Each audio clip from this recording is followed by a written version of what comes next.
Hi, everybody. I'm Brittany Lewis, a breaking news reporter here at Forbes. Joining me now is Randolph Mayor Joe Hathaway. Mayor Hathaway, thank you so much for joining me. Brittany, thanks for having me. It's great to be here. Last month, Congresswoman Mikie Sherrill claimed victory in New Jersey's governor's race against the Republican Jack Ciattarelli.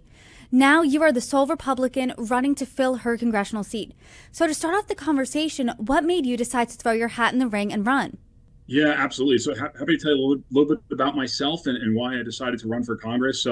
I'm 38 years old. I'm the mayor here in Randolph Township in Morris County. I've served on our council for about 4 years now. And when this campaign started for Congress, I was a dad of two. I'm now a dad of three. We had my second daughter about a month ago.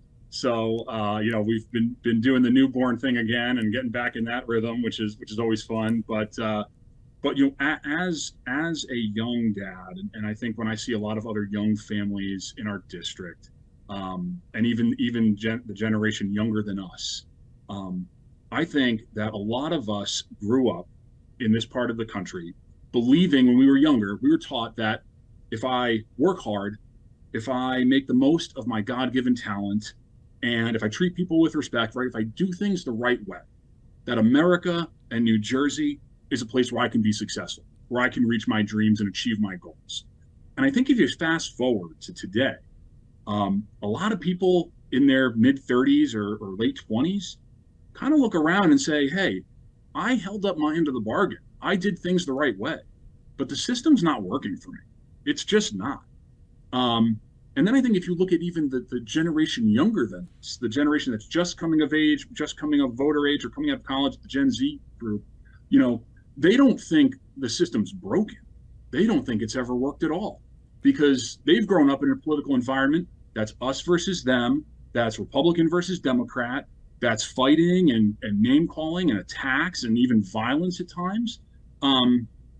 They don't remember a time like when we were growing up and, we had a post 9/11 time where, yeah, people disagreed and there were different policies and parties, but people came together to work hard for people and to get things done for the country and for the people they represent.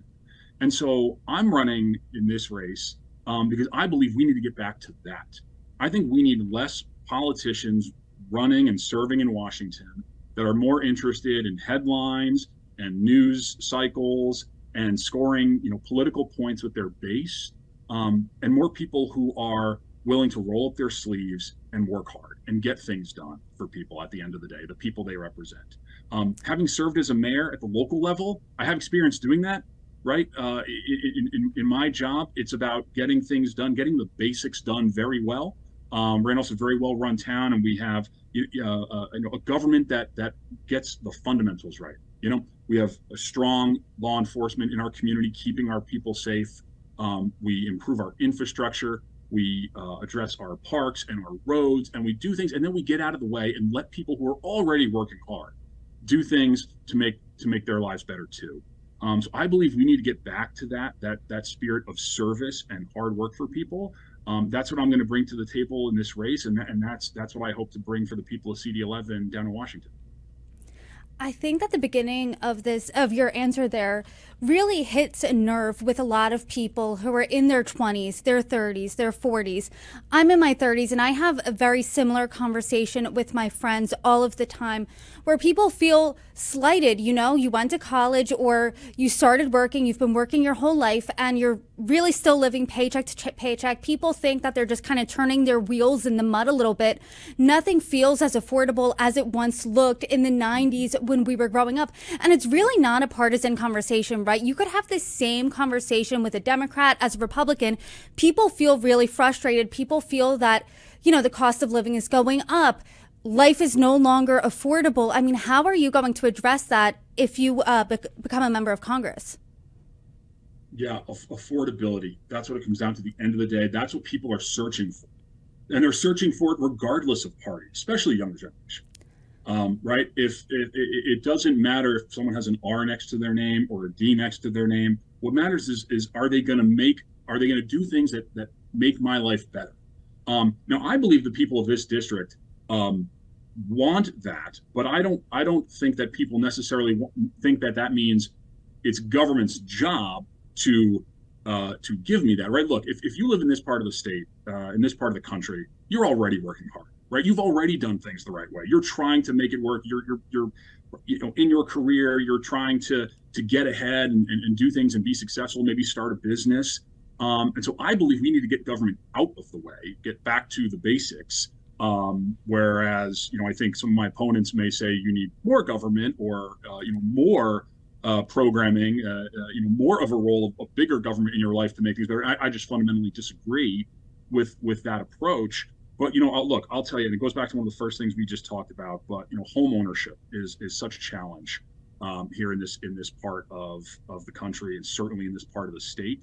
So from a policy perspective, I think one of the first things I would love to do and love to work on right away from day one, getting down to Washington, would be to eliminate taxes for first-time home buyers, so that they have more room to get their life started, right? Because if you can buy a home, and there's a reason home ownership is the American dream, and has been for decades. If you can buy a home, plant your roots, build your family, build your career in a community that you care about, that's how people will achieve those dreams that we all believed back in the 90s. So if we can get government out of the way by doing something like eliminating taxes on first-time home buyers to get them off to that strong start, that's a great way that we can help deliver that affordability to people. And I hope it's something that would be an absolutely bipartisan approach down in Washington. And that's a good point, because that seems like it should be bipartisan, right? And something my friends do too. I live in New York. When people for fun look at Zillow, look at other home buying apps, you're looking at homes, and it's almost a dream, right? To live in North Jersey, to live in somewhere like the suburbs of New York, and that dream doesn't feel like it could be really realized, right? So do you think that you could work with Democrats on that? Do you think there would be overwhelming Democrat support when it comes to that? Because New Jersey is a blue-leaning state. Yeah, I mean, I want to bring an approach to Washington that's common sense, pragmatic, that gets good things done for people. And I think, by and large, that's something that I hope will resonate across the aisle within my party and outside of my party too. Because look, again, serving at the local level in New Jersey, if you're serving at the local level as a Republican in New Jersey, you better get used to working across the aisle, because there are certainly, more Democrats in positions, but that doesn't stop us, right? And I'll give you a great example. We're in the process here in Randolph of working with our Department of Transportation to make a number of much needed safety improvements and traffic improvements to Route 10, which is a major state highway that runs through my community. It's something that's been a sore point and a concern for residents for a long time, for years. And as you know, sometimes working with the government is not always very fast, to put it mildly. But we've been able to work with the current administration, right, regardless of party, to identify some issues that we believe can be done, that we believe won't be a huge hit to the budget, but will be really effective and really helpful to keep people safe in our community, to keep drivers safe and residents and families. And so I'm very willing and always willing to work together with whoever I need to make sure that I'm doing the best job representing the people that I represent. And I will absolutely take that mindset down to Washington, and I hope to have equally successful results doing so.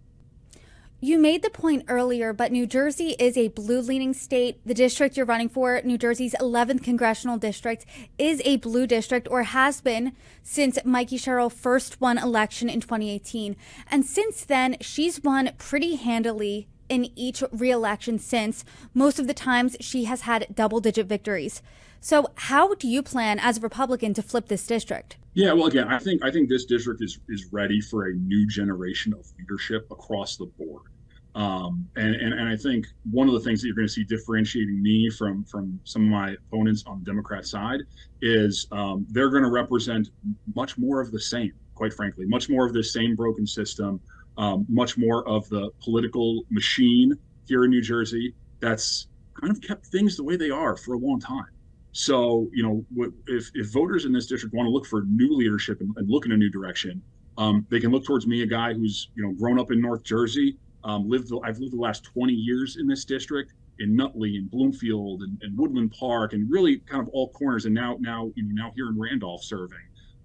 So I know the district, I know the people, I know how hard the people who live here work to stay here because they love it here. So many, they either grew up here, their parents, grew up here, their grandparents, or they came here for school or for a job or for a spouse and they want to stay. I know that because I've lived it my whole life. And so I think if voters are looking for someone who's going to do things the right way, who's going to roll up their sleeves and just cares about getting the work done, they're going to find that in me, and they're going to find someone who knows them and knows knows their community and wants to help them achieve what they want to achieve. So I think we'll be very successful in this district with that mindset, because I think at the end of the day, that's what voters want. And the field of Democratic candidates is pretty crowded in this race. You're the only Republican, though. Why do you think that is? Yeah, we got off to a really strong start. I think back in October when I announced I wanted to get into the race early, because Brittany, at the end of the day, if I believe I'm the right guy for the job, then I'm gonna run for the seat. If I think we have good ideas and we can bring positive impact to the district, I wanted to get in. I'm a football player at heart. I played in college, and so the old mindset to me of it doesn't matter who my opponent is. It matters about what I'm bringing to the table and what I can do for people and doing my job. So I couldn't control how many folks on the other side are jumping in, but I believe we have the right ideas. I believe we have solutions for people. I very much understand what people are, again, dealing with in this district. When you talk about affordability, when you talk about the feeling of either the system is broken or it just has never worked in the first place. And I think we have real practical common sense solutions to fix that. And when you're talking about the systems being broken, aside from affordability and perhaps home ownership, where do you identify those pain points for people, and how do you think that your approach here would be different than Mikie Sherrill or the other Democrats in this field? Yeah, I mean, look, you're absolutely right. Affordability is across the whole spectrum. I mean, home ownership is one part of it, but there's so many other elements that play into it. Education, and the ability for people to get degrees that are impactful, that are going to deliver an ROI. That's a topic that I think has evolved tremendously and needs to be looked at much more closely to figure out how can we get people degrees that are impactful and set them up for success in their careers. Obviously, energy has, you heard energy as a major topic in this gubernatorial race. Newsflash, it's going to continue to be. It's going to continue to be expensive for a long time here, and we need to work towards how we can become more self-sufficient from an energy perspective. So, there are a number of issues that stack up. But if you ask again how, you had asked about how we're going to differentiate from our opponents. It goes back to something I had said earlier on. I think you're going to hear a lot about affordability from the other side because, I think people understand that affordability in New Jersey has been an issue for a long time. Democrats have been in control in New Jersey for a long time. So I think you might see a little bit of a correlation there. But again, I think the answers you're going to get, the solutions you're going to hear on the other side of the aisle is that we need more government, more dependency. I mean, and look, you're seeing the future of the party go there with, just what happened this most recent election right across the river, right in your neck of the woods in New York City with Mayor-elect Mandami. The party is moving towards bigger government, socialism, and I think some dangerous, slippery slope ideas that are bad for job creation, bad for affordability. But that they're going to suggest that that's the answer to our affordability issues in New Jersey. And I'm going to tell you that we need less government. We need government to work better and do the simple but important things the right way.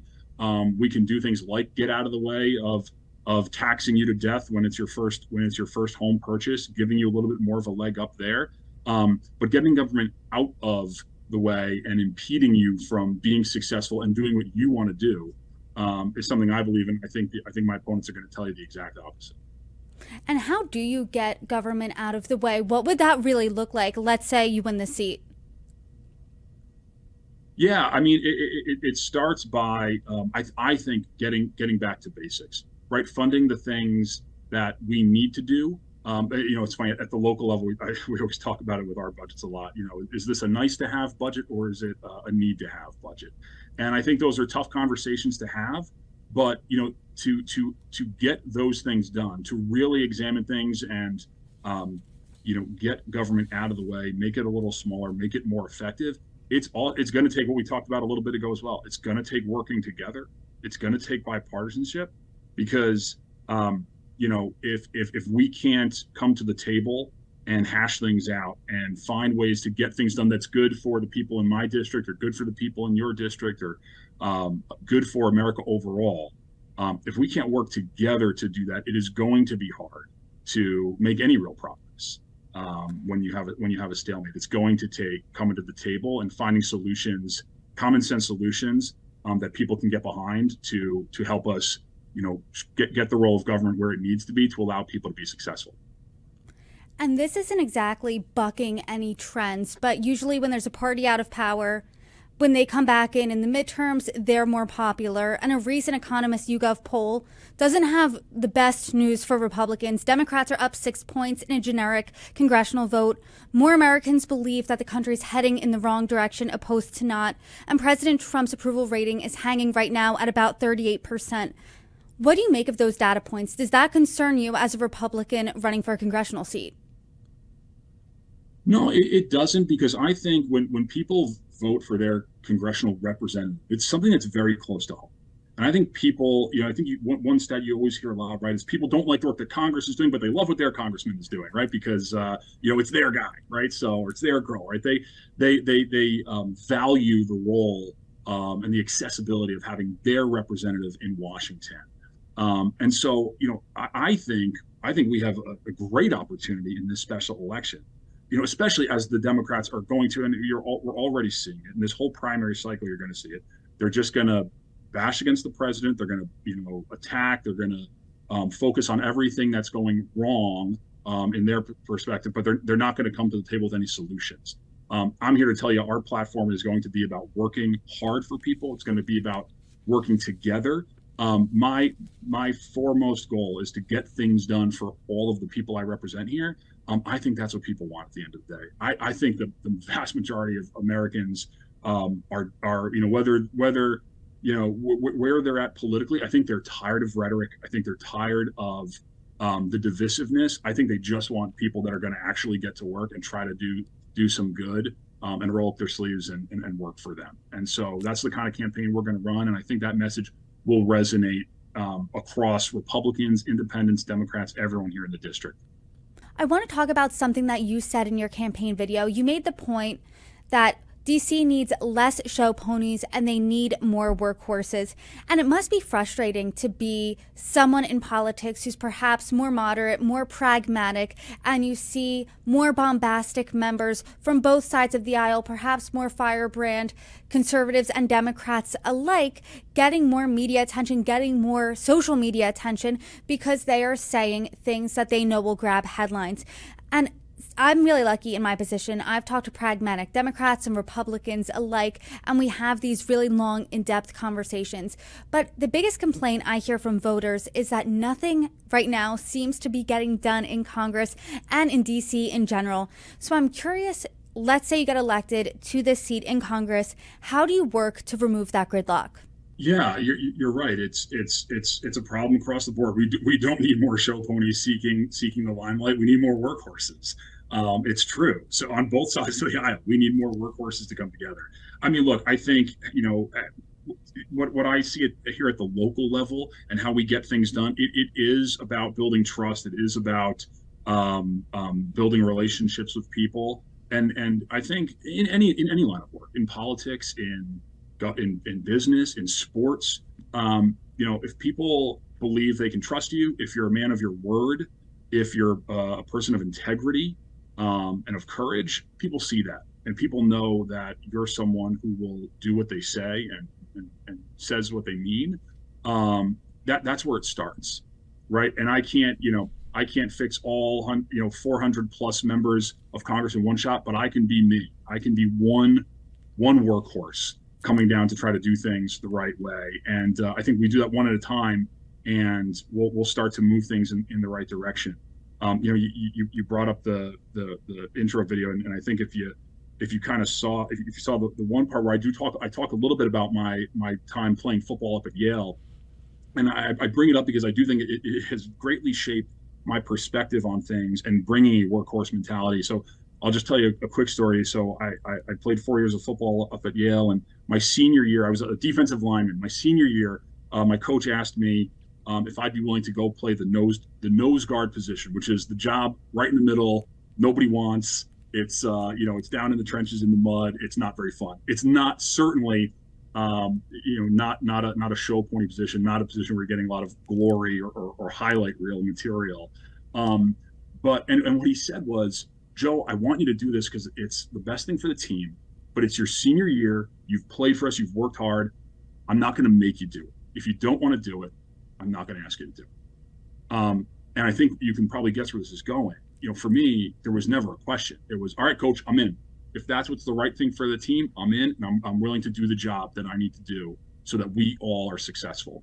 And sure enough, my senior year was not a season filled of highlights for me. It wasn't one of ESPN top 10 performances, but at the end of the season, what we did achieve was we as a team had the best defense in the country in FCS. And I like to think that we had that achievement as a group because we had an entire team of people that were more interested in being workhorses than being show ponies, than looking out for themselves, looking out for the team. And if we can have 11 guys on the football field doing that, imagine what can happen if we were to have every representative down in Washington more interested in working hard for people instead of scoring the political points. So that is who I am. It's what I want to bring to the table. It's why I think we're going to be successful in this race, because I think more than party, more than politics, voters want hard work. They want someone who's going to be honest with them and that they know they can count on to do the job that they elected them to do. So I appreciate you letting me share that story a little bit, but I think it gives you a little sense of why I believe we need less show ponies and more workhorses. No, I appreciate the story, and I guess I'll go along with that metaphor here and extend it a bit. Do you think then that, let's extend that to the Republican Party, do you think the Republican Party across the country is more of a monolith? Do you think a Republican in New Jersey is different than a Republican in perhaps Kentucky, than a Texas Republican? I mean, when you think of the Republican Party, what exactly do you think of? Yeah, look, I think one of the best things about the Republican Party and one of the core values of our party is when the Republican Party works well, we are a big tent.